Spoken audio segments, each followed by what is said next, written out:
ကဲအားလုံးမင်္ဂလာပါဒီနေ့ထပ်ပြီးတော့ Zoom လေးနဲ့เนาะတို့တွေနှုတ်ကပတ်တော်ခံယူခွင့်ဘုရားသခင်ပြင်ဆင်ပေးတဲ့အတွက်ကြောင့်ကျေးဇူးချီးမွမ်းတယ်လို့ဒီနေ့ဘာဝင်ခခြင်းလဲဆိုတော့ဘုရားနီလန်းအကြောင်းပြောခြင်းတယ်တာသမီးတို့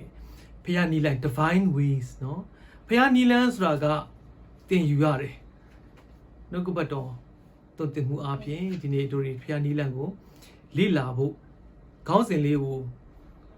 အရင်ဆုံးပေါ့เนาะပြောချင်တယ်ဒီ divine ways in spiritual conflicts เนาะ divine ways in spiritual conflicts ဖျားဝိညာဉ်တိုက်လှန်မှုထဲမှာရှိတဲ့ဖျားအိနီလန်းတဲ့ဖျားနီလန်းဆိုတာကတို့တွေစိတ်ဝင်စားဖို့တော့ကောင်းတယ်ဖျားနီလန်းကိုတို့တွေသိဖို့အရေးကြီးတယ်ဘာလို့ဆိုတော့ဖျားသခင်အလုပ်ကိုလုပ်ကြတယ်เนาะဖျားသခင်နဲ့ပတ်သက်တဲ့ဟလာတို့တွေဝိညာဉ်လုပ်ငန်းထဲမှာပါဝင်တာပဲဖြစ်ဖြစ်နော်ဝိညာဉ်အသက်တောင်ရှင်သန်တာပဲဖြစ်ဖြစ်ဖျားနီးလန်းဆိုတို့တွေမသိလို့မရအောင်ဖျားနီးလန်းတိုင်းအသက်မရှိရင်တော့တို့တွေတော်တော်ဆူဆူဝါဝါနော်အသက်တာရဲ့အခြေအနေထဲမှာ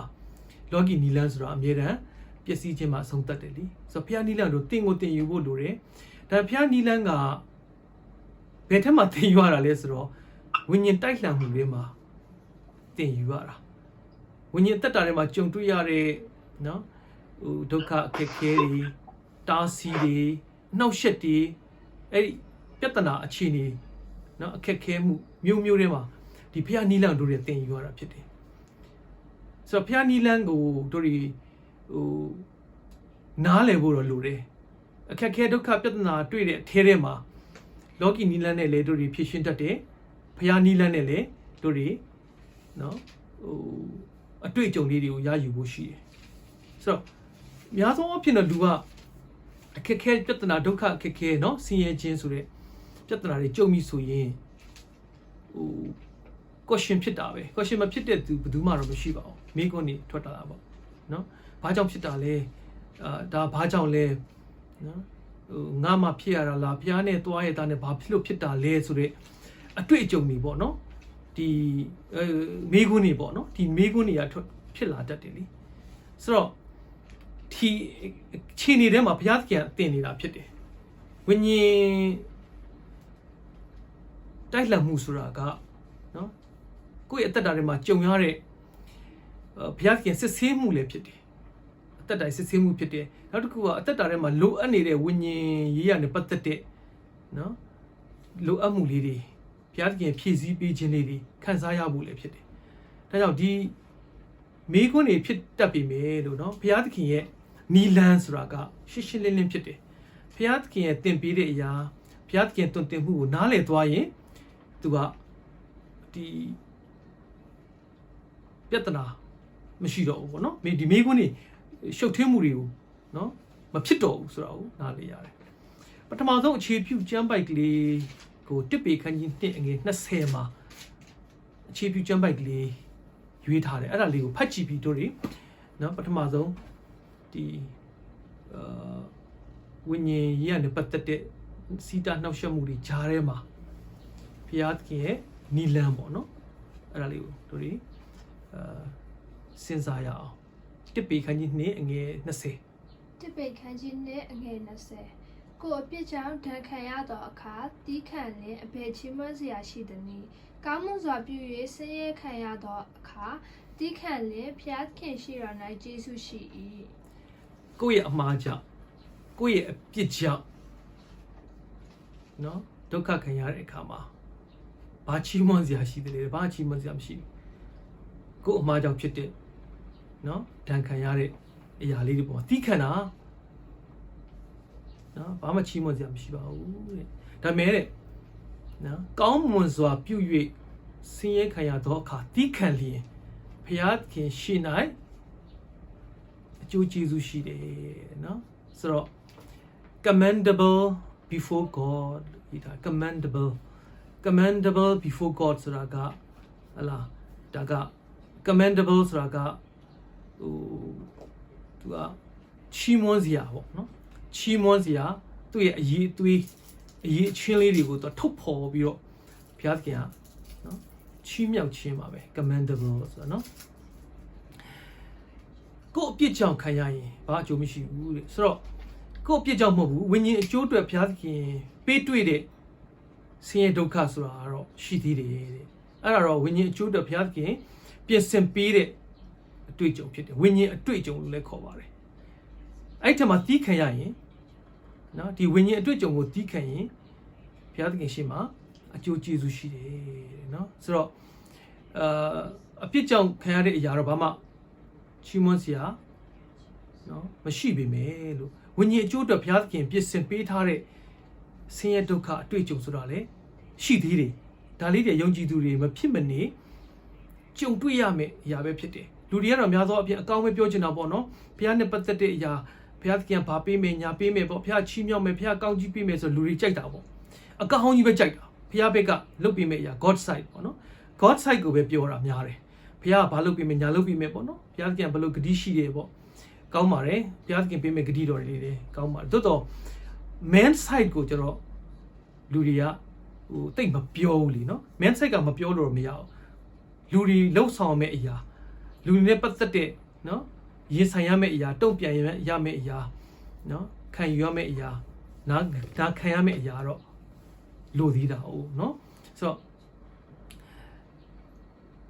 ဒီຢာလေးကတို့တွေအတွက်ဘုရားသခင်ပြင်ဆင်ပေးတယ်နော်မစီလျော်သောကောင်းကြီးမင်္ဂလာဖြစ်တယ်ဝိညာဉ်ကျိုးတွေဘုရားသခင်စစ်ဆေးပေးတယ်ဆင်းရဲဒုက္ခအတွေ့အကြုံဆိုတာဒါတီးခံခြင်းကိုပြုစုတာပဲဖြစ်ပါတယ်ဒါကြောင့်အကျိုးကျေးဇူးလေးနှစ်ခုရှိတယ်နော်ဖျားနီလန်းကိုတင်ယူဖို့ရန်အတွက်အကျိုးကျေးဇူးလေးနှစ်ပိုင်းရှိတယ်ပထမတစ်ပိုင်းကတော့ဒီဝိညာဉ်လိုအပ်မှုလေးတွေကိုဖြည့်ဆည်းပေးတာပဲနော် suffering for spiritual needs ဆိုတာနော်တို့ရဲ့ဝိညာဉ်လိုအပ်မှုအတွက်ဘုရားသခင်ဟာဝိညာဉ်လိုအပ်မှုလေးတွေဖြည့်ဆည်းဖို့အတွက်ကြုံတွေ့ရတဲ့ဆင်းရဲဒုက္ခအတွေ့အကြုံဆိုတာလည်းရှိသလိုနော် patience in divine testing ပေါ့ spiritual testing နော်ဆိုတော့တီးခံခြင်းဆိုတဲ့ဝိညာဉ်အကျိုးကျေးဇူးလေးဝိညာဉ်ပါရမီလေးအပြင်ဒီနေ့နော်ဒီအသက်တာရဲ့စစ်ဆေးမှုတွေပေါ့အသက်တာရဲ့စစ်ဆေးမှုတွေထဲမှာရှိတဲ့တီးခံခြင်းစုကျေးဇူးလေးကိုဘုရားပေးခြင်းလို့နှစ်ပိုင်းရှိပါတယ်နော်ဒါကြောင့်ပထမဆုံးအပိုင်းလေးမှာဒီဝိညာဉ်လိုအပ်မှုလေးတွေအတွက်ဘုရားသခင်ကနော်ကြုံတွေ့ရတဲ့ဆင်းရဲဒုက္ခအတွေ့အကြုံနဲ့ပတ်သက်ပြီးတော့ဟေရှာအခန်းကြီး30မှာလေပေါ်ပြထားတာလေးဖတ်ကြည့်အောင်ဟေရှာအခန်းကြီး30အငယ်20နဲ့21မှာဘုရားသခင်ကတို့ရဲ့ဝိညာဉ်လိုအပ်မှုလေးတွေဘယ်လိုပြင်ဆင်ပေးတယ်လဲဘယ်လိုဖြည့်ဆည်းပေးတယ်လဲဆိုတာကိုနားထောင်ကြည့်အောင်ဟေရှာယခန်းကြီး30အငယ်20-21ထာဝရဘုရားသည်တင့်အားဒုက္ခမုတ်ကိုကြွေး၍ဆင်းရဲခြင်းရေကိုတိုက်တော်မူတော်လဲသင်ဤဆရာတို့သည်နောက်တစ်ဖန်ပုံရှောင်၍မနေရကြကိုမျက်စိနှင့်ကိုဆရာတို့ကိုမြင်ရသည်မည်သင်သည်လက်ရဘက်လက်ဝဲဘက်သို့လမ်းလွဲလျက်ဤမိသောလမ်းသည်မှန်၏ဤလမ်း၌သွားလောဟုတင့်နောက်ပြောသောစကားတန်ကိုနားနှင့်ကြားရလိမ့်မည်ဒုက္ခမုံနဲ့ဆင်းရဲခြင်းရေကိုတိုက်တယ်ဆိုတော့မုံဆိုတာလည်းစားစရာပဲเนาะရေဆိုတာလည်းတောက်စရာပါပဲတို့ရဲ့အစာအာဟာရပေါ့เนาะတနည်းအားဖြင့်ဒီအစာအာဟာရကဝိညာဉ်အစာအာဟာရဖြစ်တယ်သိလားတို့တွေစားသုံးဖို့အတွက်ဘုရားသခင်ကကျွေးတာပဲเนาะဒုက္ခမုံနဲ့ဆင်းရဲခြင်းရေအဲ့ဒီ suffering เนาะဆိုရဲဒီဆင်းရဲဒုက္ခအတွေ့အကြုံလေးတွေကိုဘုရားသခင်ကတို့တွေကိုကျွေးလိုက်တဲ့အခါကျတော့ဒုက္ခမုံနဲ့ဆင်းရဲခြင်းကြီးကျွေးလိုက်တဲ့အခါမှာနော်ဘာဖြစ်လဲဆိုတော့သင်ဤဆရာတို့သည်နောက်တစ်ပတ်ပုံရှောင်၍မနေရကြဆိုတော့ဒီဟေရှာယတို့နော်ယေရမိတို့အချိန်ကာလမှာလဲဘုရားသခင်ရဲ့အမှုတော်ဆောင်တွေဘုရားသခင် prophet တွေကဝိညာဉ်စေတနာစိတ်တွေပြတ်တဲ့နော်အနေထားလေးတော့တွေ့ရတယ်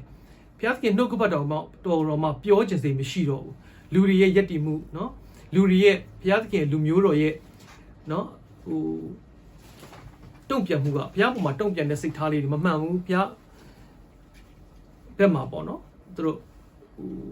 မတီးကြည့်ပဲနဲ့ရွေးလျော်သွားတဲ့အခြေအနေကြောင့်သူတို့ဒီနှုတ်ကပတ်တော်တော့ပြောချင်သေးမရှိတော့တဲ့အခြေအနေဖြစ်ပါတယ်ဒါပေမဲ့လည်းဘုရားသခင်ကသူ့ရဲ့လူမျိုးတော်ကိုနော် ဒီဒုက္ခမုံနဲ့ဆင်းရဲခြင်းရေလေးကိုတိုက်လိုက်တဲ့အချိန်ကျတော့ဘုရားသခင်ရဲ့လူတွေကအမှုတော်ဆောင်တွေကနော်ပုံးရှောင်ရင်မနေနိုင်တော့ဘူးတဲ့နော်သူတို့ကိုနှုတ်ကပတ်တော်နဲ့လမ်းကြောင်းပေးဖို့ထိန်းကြောင်းပေးဖို့ထွက်လာတယ်တဲ့နော်ဆိုတော့ဘုရားသခင်ပြင်ဆင်ပေးမှုပါပဲဆိုတော့လူတွေကများသောအားဖြင့်ဒုက္ခအခက်အခဲမရှိရင်လေဘုရားအာယုံမစိုက်တတ်ကြအောင်ဆိုတော့ဟိုလှုပ်ပြီးသလောက်တော့နော်သွားနေတာပါပဲဒါပေမဲ့ဒုက္ခအခက်အခဲဆင်းရဲခြင်းဒုက္ခမုန်းတဲ့ဆင်းရဲခြင်းရည်တွေကိုတိုက်လိုက်တဲ့အချိန်ကျတော့မှလူကဘုရားနီလန်းအတိုင်းပြန်ပြီးတော့သွားဖို့နော်ဘုရားနီလန်းနဲ့အသက်ရှင်ဖို့စဉ်းစားမိတာဘုရားကိုအာယုံဆုစိုက်တဲ့အရာလေးကလေဒီဒုက္ခအခက်အခဲမရှိရင်ပြက်ကွယ်နေတတ်ကြတယ်နော်ဆိုတော့ဟိုဒါကလေတို့ရဲ့ပုံသက်တည်ယူစရာဒါဝိမင်းကြီးဆိုရင်တော့မှနော်သူသက်တည်ခံနေကျွန်ုပ်ဒီတဲ့ဟလာဆင်းရဲမခံမီလမ်းလွဲပါ၏တဲ့ယခုမူကဟလာဟိုဒီဥပဒေတာနော်ဥပဒေတာအတိုင်းနီးနော်နီးဥပဒေတာအတိုင်းအသက်ရှင်ပါတယ်ဆိုတော့ဘုရားနီလန်းအတိုင်းပဲပေါ့နော်သူနောက်ပိုင်းမှာဒုက္ခဆင်းရဲခက်ခဲတွေ့ပြီးတဲ့နောက်ပိုင်းကျမှသူကဘုရားနီလန်းနဲ့သူအသက်ရှင်နိုင်တာတဲ့ဟိုဆင်းရဲမခံမီလမ်းလွဲတယ်တမန်တရားနီလန်းလွဲချော်သွားတဲ့အခြေအနေလေးနော်သူတက်တည်ခံထားတယ်နော်ဆိုတော့လူဆိုတာကဟိုပြေလည်နေတဲ့အချိန်လေးဟိုနော်အခြေအနေကောင်းတဲ့အခါမှာဘုရားမလိုသလိုပေါ့နော်ကိုယ်စန္ဒာနဲ့ကိုယ်စိတ်လိုလိုက်ပြီးတော့ကိုယ့်ရဲ့ထင်ရမြင်ရပါပဲနော်ဘာလို့အောက်မှာဆက်ဖတ်ကြည့်ရင်လေခုနဟေရှာဆက်ဖတ်ကြည့်လို့ရှိရင်လေဆိုတော့ငါတို့ဒီလက်ဝဲလက်ရဘက်တို့နော်လက်ဝဲလက်ရဘက်တို့လိုက်သွားတဲ့အခါမှာလေတဲ့အနောက်ကနေပြီးတော့မှဘုရားသခင်ရဲ့လူတွေကအဲ့ဒီလမ်းနေမသွားနဲ့နော်ဒီလမ်းကိုသွားဆိုပြီးလမ်းညွန်ချက်ကလေးကိုတိတိကျကျခန်းစားရတယ်လို့ဟိုဟေရှာခန်းကြီး30မှာပဲလေခုနဆက်ဖတ်ခြင်းတွေ့ရတယ်လေအဲ့တော့ဟိုလူကလက်ဝဲလက်ရဆိုတာကဟိုသွားလိုက်ဒီသွားလိုက်ဟိုလှုပ်လိုက်ဒီလှုပ်လိုက်ပေါ့နော်လူကကိုယ့်ရဲ့အကြံစီနဲ့ကိုပါပဲအာယုံများတဲ့အခြေအနေလေးတွေပါပဲအဲ့ဒီအခြေအနေလေးမှာဘုရားနီလန်းနဲ့နော်မသွားတဲ့အခြေအနေလေးတွေကိုဆိုလိုတာဖြစ်တယ်အဲ့တော့ဒါပေမဲ့အနောက်ကနေပြီးတော့မှတဲ့နော်လမ်းညွန်ချက်ပေါ်လာတယ်တဲ့နော်ဒီဘုရားနဲ့မပတ်သက်တဲ့နော်လမ်းနေမသွားနဲ့လောကီနီလန်းနေနဲ့မလုံးနဲ့တမန်တရားနီလန်းနေပဲသွားဆိုပြီးလမ်းညွန်ချက်ကလေးတွေကိုနားနဲ့ကြားရတယ်ဆိုတော့ဒီဒုက္ခမုံနဲ့ဆင်းရဲခြင်းရေကိုတို့တွေအတွက်နော်ပြီးတဲ့အခါမှာတို့တွေကဘုရားပေါ်မှာအာယုံစိုက်လာတယ်နော်ဘုရားနီလန်းကိုစိတ်ဝင်စားလာတယ်ပြီးတော့မှလာဟိုဘုရားသခင်ရဲ့နော်လူမှုတော်ဆောင်တွေအပြင်တို့နှုတ်ကပတ်တော်ရဲ့လမ်းညွှန်မှုလေးတွေကိုတိတိကျကျတို့တွေကိုနားနဲ့ကြားရတယ်နောက်ခုနပြောတဲ့လောကီနီလန်းတွေပေါ့နော်လက်ဝဲလက်ရာဆိုတဲ့လောကီနီလန်းတွေကိုဖယ်ရှားနိုင်တဲ့အခြေအနေလေးကိုနော်ရက်တည်မှုလေးတွေကိုကရက်တည်လာနိုင်တယ်ဆိုတော့တွေ့ရတယ်လောကီနီလန်းတွေကိုဖယ်ရှားပြီးတော့နော်တမန်တရားနီလန်းနဲ့ရက်တည်တတ်လာတယ်ဆိုတာဒါဝိညာဉ်ကြီးကမှလိုအပ်တဲ့ spiritual needs နော်ဝိညာဉ်လိုအပ်ချက်အတွက်ဘုရားသခင်ကပြင်ဆင်ပေးထားတဲ့ဒုက္ခဆင်းရဲအတွေ့အကြုံဖြစ်တယ် suffering for spiritual needs နော်ဒါကြောင့်ဆင်းရဲဒုက္ခအတွေ့အကြုံဆိုတာကလိုအပ်ပါတယ်ကိုယ်အပြစ်ကြောင့်ဖြစ်တဲ့အရာတော့တို့တွေထည့်ပြောကြမလို့ပါဘူးဒါပေမဲ့ကိုယ်လည်းအပြစ်လုပ်ထတာမဟုတ်ဘူးပေါ့နော်ဒါပေမဲ့ဆင်းရဲဒုက္ခအတွေ့အကြုံဆိုတာကြုံလာတတ်တယ်အဲ့ဒါကတော့ဘာဖြစ်လဲဆိုတော့နော်ဖျားနီလန်ကိုတို့တွေသင်ပေးတာပဲဖြစ်တယ်နော်ဖျားနီလန်နဲ့သွားတတ်ဖို့ဟိုနော်ဖျားလမ်းညွန်ချက်ကိုတိတိကျကျရယူပြီးမှနော်တမန်တရားလမ်းထဲမှာအသက်ရှင်တတ်ဖို့ကျွန်ုပ်မူကားဆင်းရဲမခံမီလမ်းလွဲပါ၏ယခုမူကားဤဥပဒေသအတိုင်းစောင့်ရှောက်ပါ၏ဆိုတဲ့ဒါဝိဒ်ရဲ့တသက်ခံချက်လိုပဲနော်ဒုက္ခအခက်အခဲတွေမှာဘုရားရဲ့နီလန်ကိုရယူတတ်ဖို့အဲ့ဒါအရေးကြီးတယ်နော်ချို့ကြတော့စစ်ဆေးပေးပေမဲ့လေဟိုကိုဘာစစ်လို့စစ်မှမသိဘဲနဲ့လေကြော်သွားတာရှိတယ်နော်စုံစမ်းခြင်းချိန်ကာလသာပြီးသွားတယ်ကို့ဖျားဘာစစ်ပြီးတာကိုမသိဘူးဖျားဘာတွန်တင်လို့တွန်တင်မှမသိဘူးပြီးရင်ပြေလေသွားပြီးတော့ပြီးတဲ့ခါကျဒုံရင်ပဲအဲ့ဒီအရာကတော့တော်တော်ဆိုးသွားတဲ့အခြေအနေပဲ နော်ဘုရားစစ်လို့မရတဲ့အခြေအနေတဲမှာလေဒီနေ့ဣသရေလလူမျိုးတွေရှိတယ်ဆိုတာကိုဒီသင်ခန်းစာယူပြီးတော့နော်ဘုရားသခင်စစ်ဆေးပေးနေတယ်ဝိညာဉ်လိုအပ်မှုတွေအတွက်တွေ့ကြုံရတဲ့ခက်ခဲဒုက္ခပြဿနာဆိုတာရှိတယ်ဆိုတာကိုသိပြီးတော့နော်တို့တွေတမန်တရားနဲ့သွားဖို့ဘုရားနီလန်တိုင်းရက်တည်ဖို့ဖြစ်တယ်ဒုတိယရရှိမဲ့အကျိုးကျေးဇူးလေးပေါ့နော်ဒုတိယရရှိမဲ့အကျိုးကျေးဇူးလေးပါလေဆိုတော့ patient in spiritual testing so patient နော် patient ဆိုတီးခံခြင်းတီးခံတတ်တဲ့စိတ်ထားလေးအသက်တော်ရင့်ကျက်စေတယ်တည်ငြိမ်စေတယ်နော်အဲ့ patient တီးခံတတ်တဲ့စိတ်ထားဘုရားအချိန်ကိုတီးခံမှုစောင့်ရတာရှိတယ်နော်ဟိုဆိုးရတဲ့အခြေအနေတွေမှာနော်ဇာတိနဲ့မတုံ့ပြန်မဲနဲ့ဘုရားနိလန့်နဲ့တုံ့ပြန်တဲ့အခါမှာတီးခံရတဲ့အခြေအနေတွေရှိတယ်ဒါ patience in spiritual test နော်ဝိညာဉ်စစ်ဆေးမှုလေးဆိုတာရှိပါတယ်ယာကုပ်ခန်းကြီး2ယာကုပ်ခန်းကြီး1အငယ်2ကနေ4ဒီဖတ်ကြည့်အောင်ယာကုပ်ခန်းကြီး1ယာကုပ်ဩဝါဒစာခန်းကြီး1အငယ်2ကနေ4ထိမှာငါအညီအကိုတို့သင်တို့၏ယုံကြည်ခြင်းကိုစစ်ကြောစုံစမ်းခြင်းအရာသည်တီးခန့်ခြင်းကိုပွားစေတတ်သည်ဟုသိမှန်လျက်အထူးထူးပြပြစုံစမ်းနှောက်ယှက်ခြင်းနှင့်တွေ့ကြုံသောအခါဝမ်းမြောက်စရာအကြောင်းတသက်ဖြစ်သည်ဟုမှတ်ကြလော့သင်တို့သည်အလင်းမချို့တဲ့ပဲစိစက်ဆောင်နေမည်အကြောင်းတီးခန့်ခြင်းစိတ်သည်အကုန်အစဉ်ပြုပြင်ပါစေဆိုတော့ငါညီအကိုတို့ဆိုတာယုံကြည်သူတွေကိုပြောတာပါနော်ဘုရားသားသမီးတွေပါပဲဘုရားသားသမီးတွေကိုပြောတဲ့စကားစုံစမ်းစစ်ဆေးခြင်းဆိုတော့ဘုရားသားသမီးတွေပဲဆိုင်ပါတယ်ဘုရားနဲ့မဆိုင်တဲ့သူတွေကတော့လောကရန်တရားဆိုတော့နော်ဒါကသူတို့ရဲ့ကံရဲ့အကျိုးခွင့်ဆက်ထဲမှာသူတို့နော်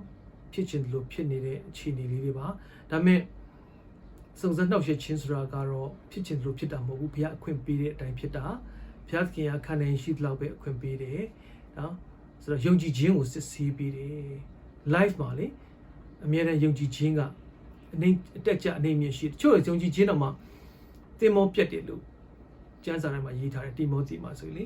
ယုံကြည်ခြင်းတင်မောပြတ်တယ်ဆိုတာယုံကြည်ခြင်းကိုတင်မောနဲ့နှိုင်းထားတယ်နော်ယုံကြည်ခြင်းပြတ်သွားတာပေါ့တင်မောကပြတ်သွားရင်နော်ပင်လယ်ထဲမှာဆိုရင်မြစ်ထဲမှာဆိုရင်ဟိုမုန်တိုင်းတွေတိုက်ရင်လေသူတခါလဲပျက်စီးသွားတာပေါ့နော်လေတိုက်တဲ့နေရာကိုလွင့်ပြီးတော့မှနောက်ဆုံးတော့သူတို့မှာstand မရှိတော့ဘူးเนาะ stand မရှိတော့ဘူးသူတို့မှာဥတီချက်မဲ့သွားတယ်ယုံကြည်ခြင်းတင်မောပြတ်သွားတဲ့အခြေအနေတော့ရှိခဲ့တယ်ဒါကြောင့်ယုံကြည်ခြင်းဆိုတာကအမြဲတမ်းเนาะတိုးတက်နေဖို့တော့လိုတယ်အတက်ကြနဲ့ဟိုအတက်ကြရှိတယ်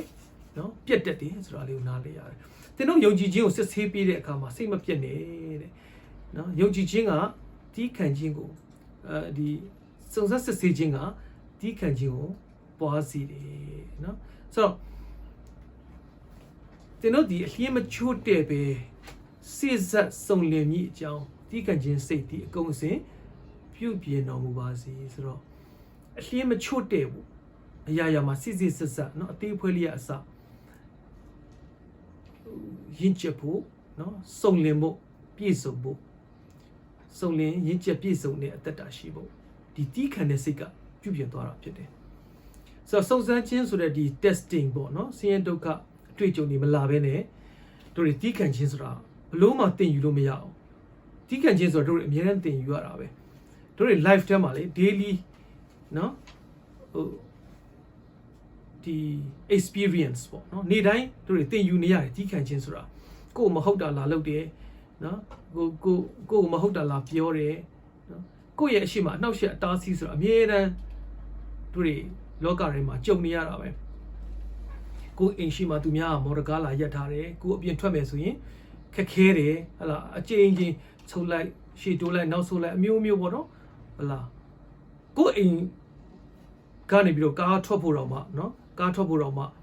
ခက်တကယ်ကိုဟိုထွက်ရတဲ့အနေထားအဲ့ဒါလေးသီးခံရတာပဲသွားရန်တွေ့လို့ရတာပေါ့ဘာလို့ရန်တွေ့မလဲရန်တွေ့ရင်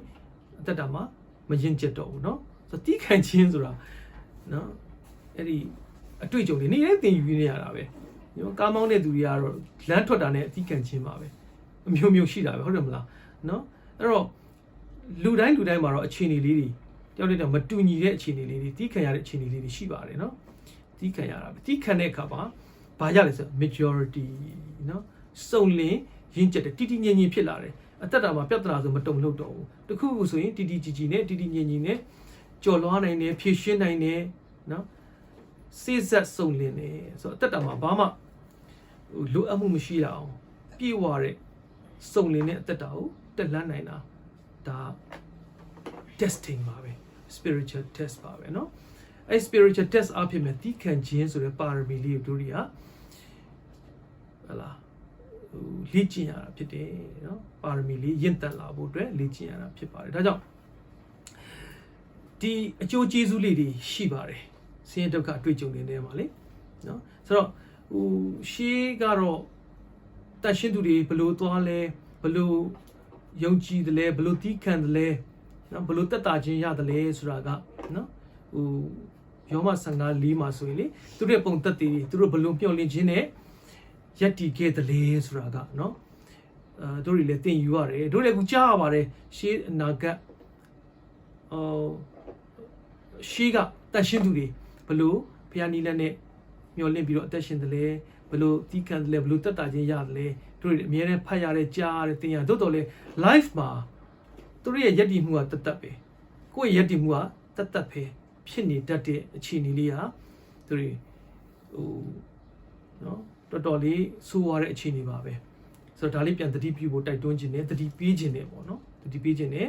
ဘုရားသခင်ကကြုံတွေ့ရတဲ့အသက်တာထဲမှာကြုံတွေ့ရတဲ့ဆင်းရဲဒုက္ခ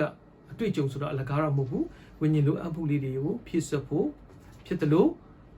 ဝိညာဉ်သက်တာမှာတီးခံခြင်းဆိုတဲ့ပါရမီအားဖြင့်စိစက်စုံလင်ဖို့ရှင်းချက်ဖို့ဘုရားသခင်ပြင်ဆင်ပေးတဲ့အရာဖြစ်တယ်ဆိုတာလေးကိုပြောပြတော့မှနောက်ဆုံးပေါ့နော်ညီကုန်းချုပ်ဖို့အတွက်ဗျာဒိတ်3အခန်းကြီး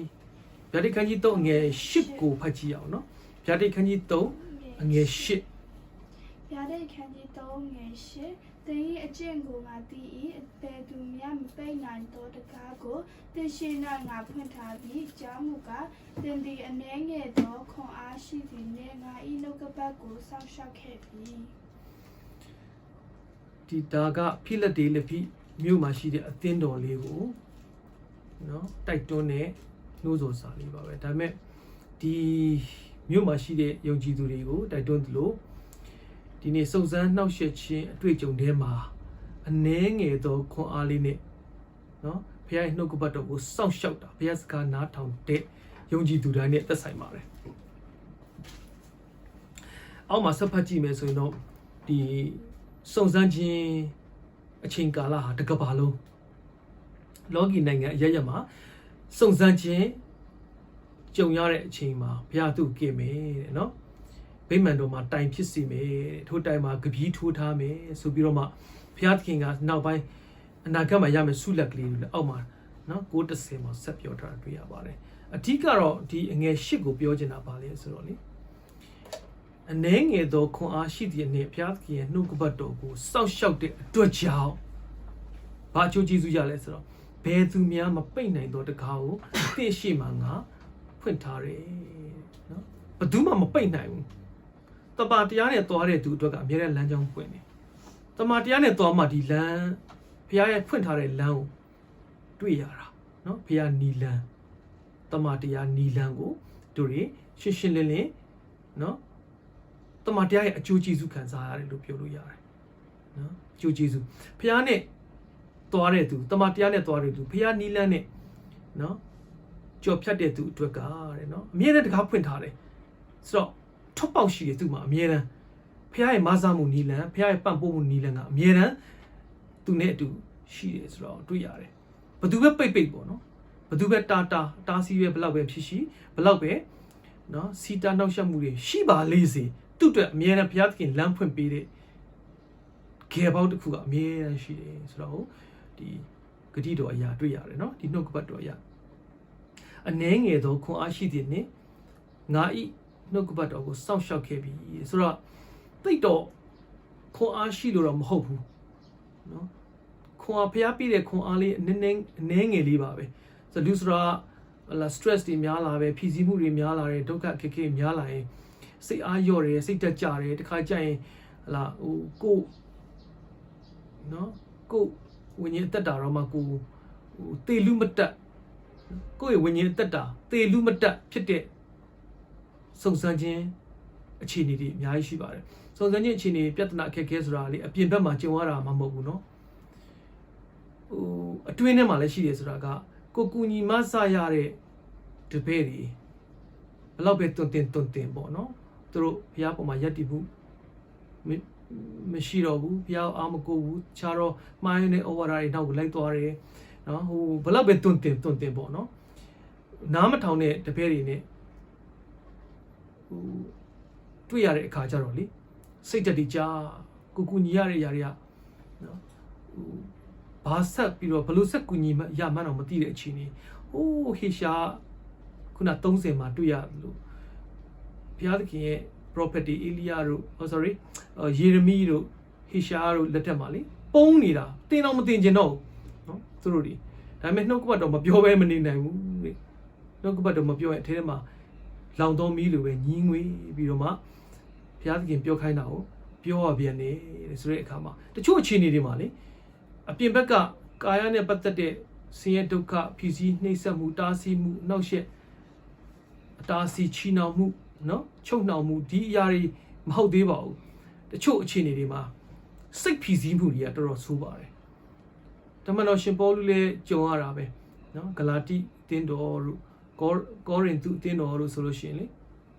သူဘယ်လောက်တောင်ပြောလဲဆိုတင်တို့ဘသူပြုစားတယ်လေတဲ့ဝိညာဉ်တော်နဲ့လှုပ်ဆရှိပြီးမှဘာဖြစ်လို့ဇာတိနဲ့အဆုံးသတ်ခြင်းရတာလဲဆိုပြီးမှလေဆိုတော့ကူတော့ကူညီတယ်တကယ်ပဲသူတို့ဟို3နှစ်3မိုးပြုစုခဲ့ရတဲ့နော်အသင်းတော်လေးတွေမှာဒီအပြောကောင်းတဲ့နော်ဟောပြောကောင်းတဲ့ဆရာတွေနောက်မှာပါသွားပြီးတော့မှတမန်တရားလမ်းလွဲချော်သွားတဲ့အခါမှာသူအယမ်းစိတ်ဖြီးစီးမှုဖြစ်ပါတယ်ငါမနှွမ်းယူပဲအဘယ်သူနှွမ်းယူတနည်းဆိုပြီးမှရှင်ပေါလုဆိုလို့ရှင်လေသူတက်တည်ခံတာတွေ့ရပါတယ်ဆိုတော့တချို့အခြေအနေမှာလေနော်ဟိုအပြင်ဘက်ကတိုက်ခိုက်မှုဟို conflict တွေကမကောက်အောင်နော်အတွင်းထဲမှာလည်းသူတို့ဝိညာဉ်လုပ်ငန်းထဲမှာလည်းကြုံတွေ့ရတဲ့အခြေခက်ခဲအခြေအနေတွေအများကြီးရှိပါတယ်တချို့အခြေအနေတွေမှာတကယ်ပဲဝိညာဉ်အသက်တာကရက်တန့်လူမတက်စိတ်တက်ကြပြီးတော့စိတ်ဖြည့်ဆည်းစရာဖြစ်တဲ့အခြေအနေတွေလည်းအများကြီးရှိတယ်ဆိုတော့တို့တွေဝိညာဉ်ရေးရာအမှုတော်ဆောင်တွေလည်းကြုံတွေ့ရတဲ့ပြဿနာရှိပါတယ်ဒါပေမဲ့လေရှင်ပေါလုကနောက်ဆုံးသက်သေခံပါတယ်ငါဘလောက်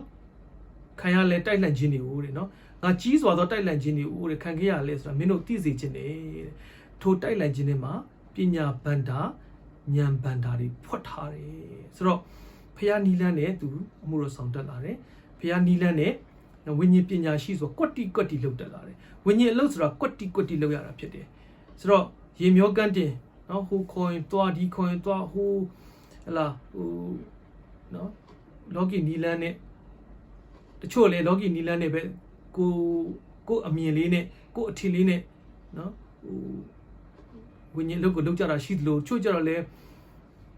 ဒီပညာမဲ့နော်ဝိညာဉ်ပညာမဲ့ဆိုတာ ਨੇ ဟိုဉာဏ်ပညာမဲ့ဆိုတာ ਨੇ နော်လုပ်ကြတဲ့သူတွေလည်းရှိကြတယ်လीဒါကြောင့်မလို့ရှင်ဘောလူကတော့ဒီဆင်းရဲဒုက္ခအတွေ့အကြုံတွေမှာပညာဗန္ဒာဉာဏ်ဗန္ဒာဝိညာဉ်ဉာဏ်ပညာကိုသင်ယူရတယ်ဆိုတာလေးကိုဒီကောလောသဲနှစ်လေအငယ်1ကနေ3လောက်ထိဖတ်ကြည့်ရင်အဲ့မှာတွေ့ရပါဒါကြောင့်ဒါလေးနဲ့ညီကုန်းချုပ်ပြီးတော့ပြောချင်တာတို့တွေကြုံတွေ့ရတဲ့အခက်ခဲပြဿနာကနော်အချီးနှီးတော့မဟုတ်ပါဘူးအထူးသဖြင့်ယုံကြည်သူတွေမှာတော့နော်ငါညီအကိုတို့လို့ယာကုပ်ကရေးထားတဲ့အခါမှာယုံကြည်သူတွေကြုံတွေ့ရတဲ့ဆင်းရဲဒုက္ခအတွေ့အကြုံဆိုတော့ဝိညာဉ်စစ်ဆေးမှုဖြစ်တဲ့ဒီကံခြင်းကိုပြုစုတယ်ဒီကံခြင်းအပြင်စိစက်စုံလင်မှုဖြစ်တယ်လို့ဝိညာဉ်လိုအပ်မှုလေးတွေကိုဖြည့်ဆွတ်ပေးတယ်နော်လက်ဝဲလက်ရာကိုယ့်ရဲ့နီးလန်းနဲ့ကိုနော်ဟိုအသက်ရှင်နေတဲ့ယုံကြည်သူတွေ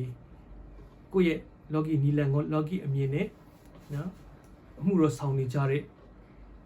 အမှုတော်ဆောင်တွေအတွက်ကိုဒီမှာသွန်သင်ပြီးတော့မှဒီဒုက္ခမုံနဲ့ဆင်းရဲခြင်းရေလေးအဖြစ်ဘုရားသခင်ရဲ့နီလန်းကိုတင်ယူရတယ်လို့ဘုရားဝိညာဉ်လိုအပ်မှုလေးတွေကို